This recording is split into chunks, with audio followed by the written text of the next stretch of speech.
유령저택 상편입니다.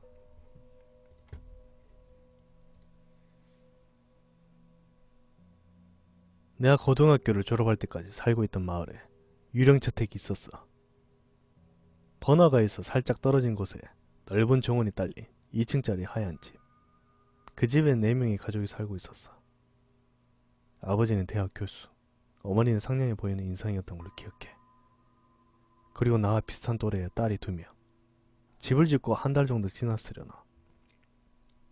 아버지가 목을 매달았대. 큰딸과 아내도 목을 졸라 살해했다고. 동생은 언니를 목 졸라 죽인 아버지를 보고 도망쳐서 숨었기에 다행히 아버지의 손에서부터 살아남았대. 혼자 남겨진 동생은 먼 지척이 거두었다고 들었어. 그렇게 거주자를 잃은 그 집은 아직까지 철거되지 않은 채 이상한 분위기가 감돌고 있었어.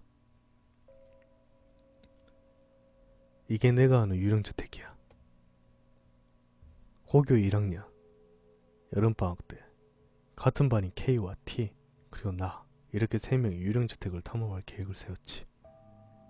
집 안에 들어가 사진을 찍어서 기왕이며 친구들에게 자랑할 심산이었어. 밤도 깊어질 무렵 손전등과 카메라 그리고 여러가지 도구로 배낭을 채워서는 집을 떠나 빠져나와 집합장소인 공원으로 떠나 자전거를 타고 갔어. 집합장소로부터 유령저택에는 20분 정도 걸려서 도착했어.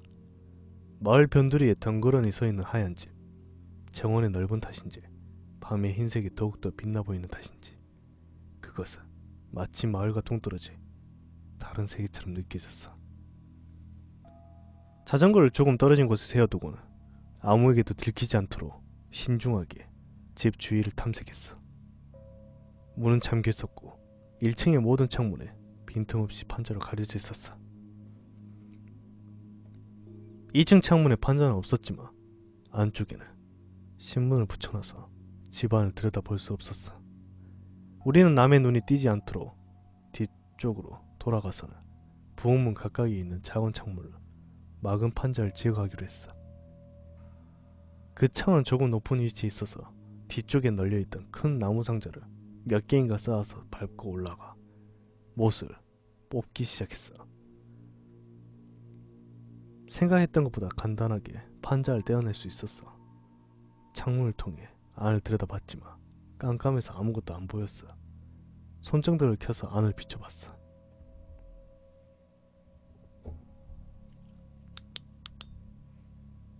둥근 빛을 비추자 식기장이나 테이블이 희미하게 보이기 시작했어. 아무래도 가재구가 그대로 남아있는 것 같았어. 문을 열기 위해 K가 창을 드라이버 손잡이로 내리쳤어.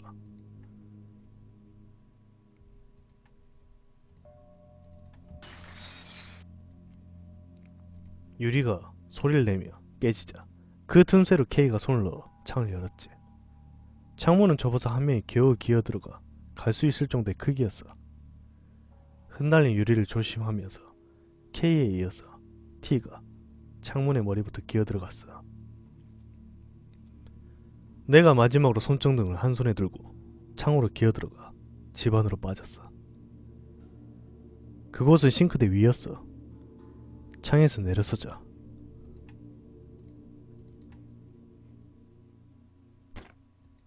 하고 알루미늄이 울리는 소리가 들렸어. 먼저 들어간 2명은 각자 여기서 여기저기 부엌을 비춰보면서 우와 오 등 감탄사를 연발하고 있었어. 나는 싱크대 위에 주저앉은 채로 손전등을 켜고 주위를 둘러봤지. 부엌은 상당히 깨끗했어. 물론 바닥이나 테이블 등 희뿌옇게 먼지가 쌓여 있었지만 집안은 깨끗이 정돈되어 있는 상태로 청소만 하면 바로 살아도 될 것 같아 보였어. 식기 장안의 그릇들은 모두 그대로 사용해도 될 것처럼 반짝거렸어. 일단 싱크대 앞으로 K와 T를 불러서 사진을 찍었지. 야 K! 너 괜찮아? T가 K의 손을 보며 외쳤어. K의 손에서 피가 떨어지고 있었어. 야 들어올 때 유리에 베었나봐. 야 아프지는 않으니까 괜찮아? K는 이렇게 말하면서 총총 걸음을 걷기 시작했어. 나와 T도 뒤를 따라갔어. 부엌을 지나서 거실로 들어갔어. 넓은 거실은 부엌처럼 희뿌옇게 먼지가 쌓여있는 것 위에는 평범해 보였어. 거실에는 바늘이 멈춘 커다란 탁상 시계가 있었어. 사건 당일에 움직임을 멈춘 것은 아닐지 이 시계가 이 집을 상징하고 있는 것처럼 느껴져서 조금 슬퍼지기도 했어. 살짝 맥이 빠지는 듯한 분위기가 감돌았어. 거실을 대충 둘러본 뒤에 복도로 이어지는 문을 열었어. 복도는 역시 깜깜했어. 우리는 손점 든 빛을 복도 끝으로 향했어.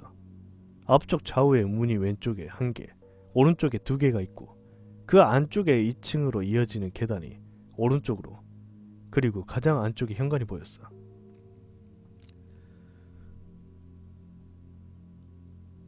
야, 어떡할까? T의 목소리가 좀 긴장하고 있는 듯 했어. 야, 좀만 더 가볼까? K의 제안으로 우리는 복도에 한 걸음 내디뎠어. 복도에 들어가자 확실히 거실과는 다른 분위기가 느껴졌어. 뭔가 공기가 무거웠어. 우리 모두 말수가 적어졌어. 어쩐지 공기의 냄새까지 다른 것 같은 느낌이 들었어. 나는 복도에서 현관을 향해서 사진을 한 장 찍었어. 플래시 때문에 집안이 번뜩이며 한순간에 떠올랐어. 왼쪽 문에 뭔가 보인 것 같아서 손전등을 비춰봤지. 그곳에 부적이 있었어. 몇 장의 부적이 왼쪽 문에 붙여져 있었어. 우린 모두 할 말을 잃었지. 아마 모두 같은 상상을 하고 있을 거야. 야, 우선 오른쪽 문부터 열어볼까? K의 말에 나와 T가 동의를 했어. 부적이 없는 오른쪽 문을 열자 탈의실과 욕실이 있었어.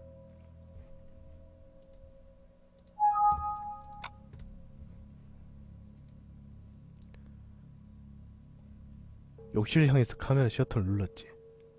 딱히 눈에 띄는 것은 없었어. 이어서 또 하나의 오른쪽 문을 열었어. 여긴 화장실이었고 역시 딱히 눈에 들어오는 것은 없었어. 야, 이제 저기 가볼래? K가 잔뜩 긴장한 목소리로 부적에 붙어있는 왼쪽 문을 가리키면서 말했어. 조금 엉거주춤한 자세로 T가 문을 열었지. 거기에는 서재였어. 멋진 책상이 있고 벽에는 특이한 가면이나 장식품이 걸려있었고 큰 책장에는 어려워 보이는 책들과 어느 나라 것인지 알 수 없는 장식물들이 줄지어 있었어. 우린 잠시 두려움도 잊은 채 그 유품들에 눈을 빼앗기고 있었어. 뭐지? 여기 소포 같은 게 있어. T가 책장에서 뭔가를 찾아낸 듯 했어. 그것은 손바닥만한 크기였는데 유지는 몇 겹이나 쌓여져 있었어. 작은 스티커가 붙어있었고 그것에는 손글씨로 일본어로 가타카나가 쓰여져 있었어. T가 조심스럽게 상자를 열었어. 안에는 토기 같은 재질의 접시도 아닌 것이 장식품도 아닌 기묘한 느낌의 납작한 것들이 들어있었어. 한 가운데가 조금 움푹 패여져 있었고 그 주위에 이상한 도안의 장식이 있었어. K와 T에게 그것을 전리품처럼 들게 하고 기념사진을 찍었어.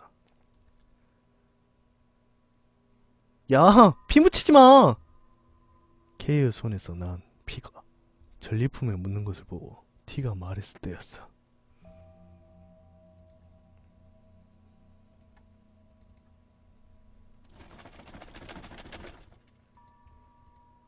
갑자기 집에 울리는 듯한 소리가 방 안에 울려 펴졌어. 우리는 긴장하고 주위를 두리번 둘러봤지. 그 울림은 10초 정도 계속됐어. 그 소리가 들리면서 정적이 찾아왔어. K가 입을 열었어. 야, 지진일까? 마음대로 만져서 화났나? T가 농담인지 진심인지 뭘 말했어. T는 전리품을 제자리에 돌려놨어. 모두들 전리품을 제자리에 돌려놨어. 모두가 이 서재가 두려워졌던 것 같아. 그것을 원래 자리에 되돌려 놓고 세 사람 모두 아무 말 없이 서재에서 나왔어. 나오면서 난 아무도 없는 서재를 기념삼아 셔터를 눌렀지. 이제 2층만 남았어. 서재를 나와 현관 쪽으로 걸어갔지. 복도는 변함없이 무거운 공기였지만 서재에 다녀온 탓인지 세 사람은 조금 여유로운 기분이 든 것 같다. 계단을 오르기 전에 현관에 둘을 세우고 사진을 찍기로 했지. 파인더 너머로 두 사람을 봤어. T와 K는 익살 맞은 표정을 짓고 있었어. 나는 셔터를 누르고 둘에게 좋은 사진이 찍혔다며 웃었어. 둘은 내 이야기를 듣고 있지 않았어. 둘의 시선이 내 뒤를 향하고 있다는 걸 깨닫고 나는 뒤돌아보았어. 서재의 문이 천천히 열리기 시작했어. 우리 세 명은 서재의 눈이 고정돼 있었어. 나는 뒤로 물러나면서 현관문까지 내려갔어. 세 개의 손전등이 비춰지는 가운데 문 뒤에 숨기기라도 한 듯이 문이 우리를 향해 정면으로 보이는 곳에 멈춰섰어. 나는 뒤에 현관문 손잡이를 돌려보려 했지만 바깥쪽에서 고정되어 있는지 전혀 움직이지 않았어. 내 행동을 지켜보는 둘이 곁눈질로 나를 보았어. 나는 떨리는 작은 목소리로 현관이 열리지 않았다는 걸 알았어.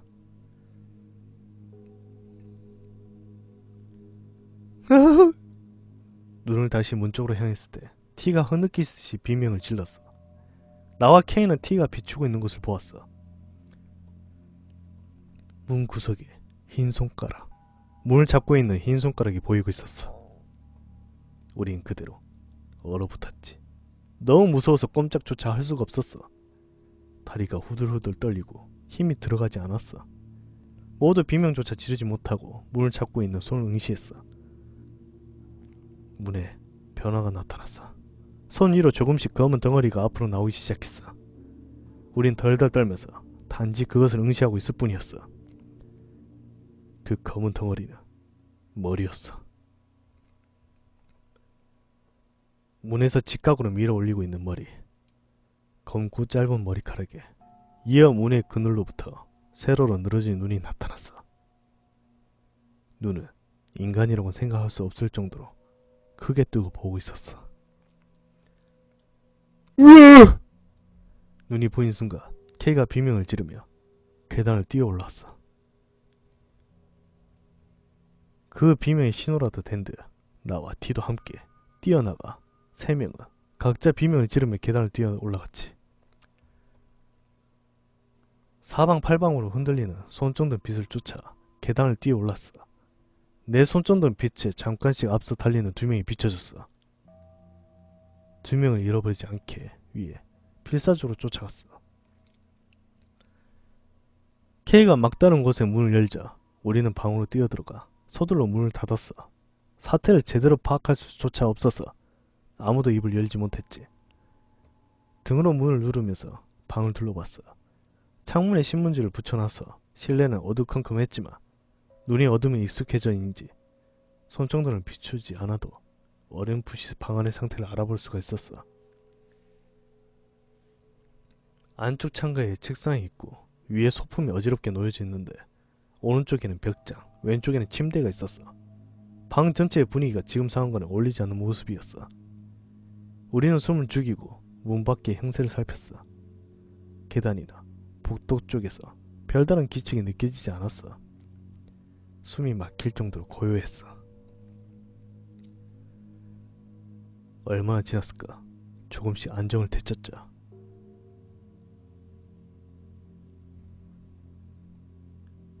얘들아. 멀리서 남자의 목소리가 들려서 한순간 몸이 굳어버렸어. 아무래도 1층에서 부르고 있는 것 같았어. 야, 누군가 구하러 온 게 아닐까? 짜내는 듯한 목소리로 T가 말했어. K는 부정도 동의도 하지 않고 단지 시선을 T 쪽으로 옮겼어. 확실히 우리들의 소란스러운 비명소리가 밖에까지 들리고 누군가 왔을 가능성은 있지. 하지만 지금까지 집안에 누군가 들어오는 소리는 나지 않았어. 내가 이런 생각을 하고 있노라니. 얘들아! 또 아까와 같이 부르는 목소리가 들렸어. 두 번째 소리를 듣고 말린 틈도 없이 T가 큰 소리로 외쳤어. 저 여기 있어요! 도와주세요! 나와 K는 외치지 않았어. 아마도 K도 아래층에서 들리는 목소리의 정체에 자신이 없었을 거야. T가 한바탕 외친 후 우리는 문에 귀를 대고 반응을 살폈지. 갑자기 문 바로 뒤쪽에선 낮은 목소리가 들렸어. 여기 있니? 갑자기 들린 낮은 목소리에 세 명 모두 까무러칠 정도로 놀라서 문에서 멀어졌어. 모두의 시선이 문에 꽂혀 있었어. 아무리 기다려도 문은 아무런 변화가 없었어. 오히려 그게 더 무서웠어. K와 T는 나보다 더 겁에 질려 있었어. 들켰어. 도망가야 해. 도망가야 돼. 들켰어. 도망가야 해. K가 공포 때문인지 같은 말을 반복해서 중얼거리고 있었어. 살았다고 생각하고 소리 지른 T는 무릎을 세우고 쭈그리고 앉아 고개를 숙인 채로 조금씩 떨고 있었어. 나는 냉정해지려고 노력했어. 그리고 창문으로 도망가자고 제안을 했지. K가 거기에 응했어. 그래, 2층이면 어떻게든 뛰어낼 수 있을지도 몰라. 그래, 하지만 그러니까. K가 말하다 말고 또 중얼거리기 시작해서 내가 어깨를 잡아 흔들었지. K의 머리가 흔들거렸어. 눈 초점이 좀 이상해지더니 내가 보이지 않는 것 같았어. 난 T에게 도와달라고 했어. 그런데 T는 계속 쭈그리고 앉아 얼굴을 묶고 떨고 있었지. 하는 수 없이 둘을 그냥 방치하고 창문에 붙은 신문지를 혼자서 벗기기 시작했어. 유리가 드러나자 멀리서 가로등에 불빛이 보이고 그 안도감이 울고만 싶었지. 창문에 신문지를 다 벗겨놨을 때쯤 유리에 사람의 그림자 같은 것이 비쳐서 뒤돌아봤어. 어느새 K와 T가 내게서 등을 돌리고 나란히 서 있었어. 내가 괜찮냐고 물어봐도 거들떠 보지도 않았고 등을 돌린 채로 K가 억양 없는 말투로 말하기 시작했어.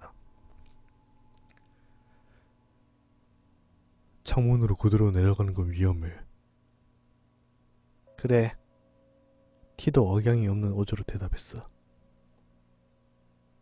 옆방에 로프가 있으니까 가져오자. 그래. 그렇게 말하더니 두 사람은 한 발 한 발 걸어 나갔어. 멍하게 있는 나는 거들떠 보지도 않고 이쪽으로는 잠시도 시선을 돌리지도 않은 채 둘은 문을 열고 방에서 나가버렸어. 나는 그 모습이 무서워서 혼자라도 창문으로 도망갈까 고민했어. 저 애들은 절대로 내가 알고 있는 그 애들이 아니야. 그렇지만 친구를 버리고 도망치다니. 짜벅짜벅 복도를 걷는 소리에 이어 문을 여는 소리가 들렸어. 아주 조용한 집안, 벽 너머로 웅성거리는 듯한 소리가 들렸어. 둘이 뭔가 얘기를 하는 것 같았지만 내용까지 알아들을 수가 없었어. 뭐라고 하는지 들어보려고 내가 벽에 귀를 대보자 갑자기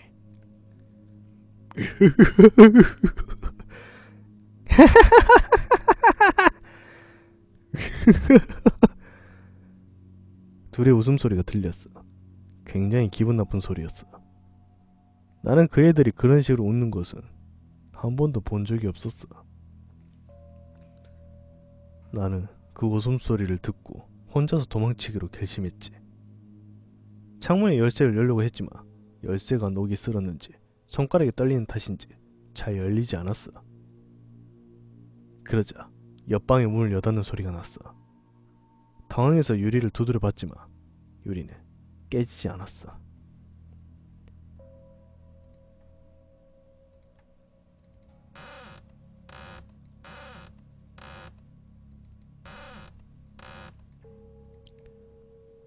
머룻바닥이 복도를 걷는 소리가 점점 내게로 가까워지고 있었어.